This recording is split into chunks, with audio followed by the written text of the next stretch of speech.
Right, here we go. We're back doing a few shows again, and this is the reconversion. So I started with this machine as one with the whole PPK thing, and then I just took it off. It really didn't live up to expectations. But anyway, so the final thing is doing the handle because the handle's a little different for the PPK than a regular one. So I kind of adapted it, and now I'm removing it.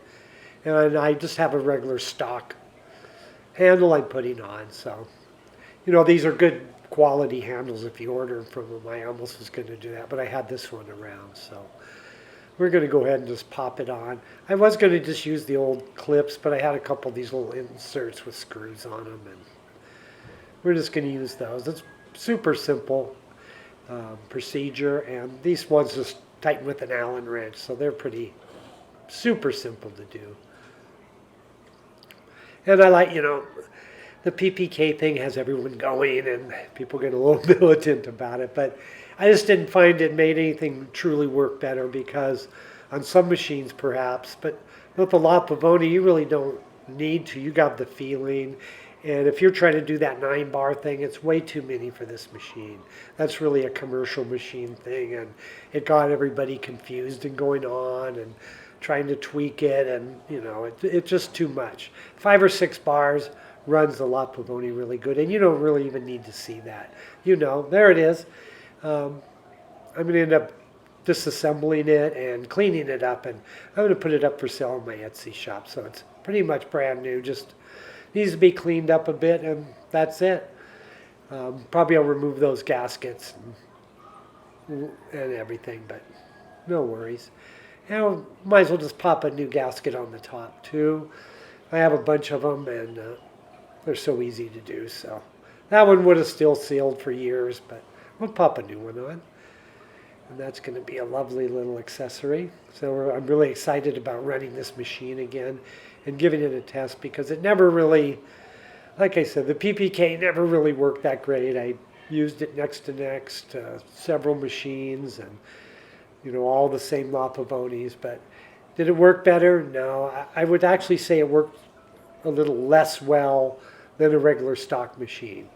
And it was pretty neat. And I know they've invented more things, these air things and all that. And yeah, go ahead and get them all if you want to, and maybe it'll work good for you.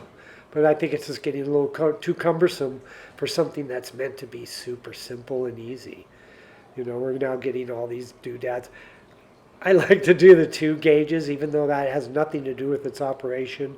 You could have no gauges and still work just as well, but I just like the looks of the 2. And I also like to have 2 gauges that read a little different just so it looks that way.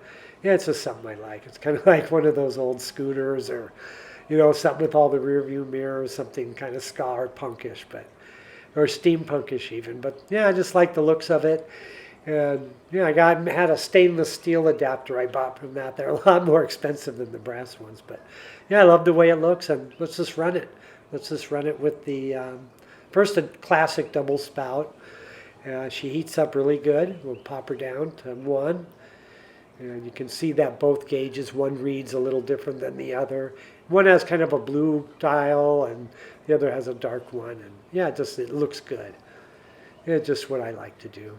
Again, there's no extra working there, and let's just see how this pulls. I always found I did a show on it that the double spout sometimes goes perfect, and other times it tends to go out of 1. And when it does go out of 1, though not always, it tends to the 1 towards the handle. So always, if you use the double spout, note and just see if it does that. It's pretty hilarious. And there we go. Let's see how she came out. I didn't do any gaskets or anything, so I'm not going to, throw the first one out. That's often when I do new gaskets, and the first one you throw out and make the second. I don't know, just tradition. Someone wrote about that once, so that's what I do. And let's check this one out.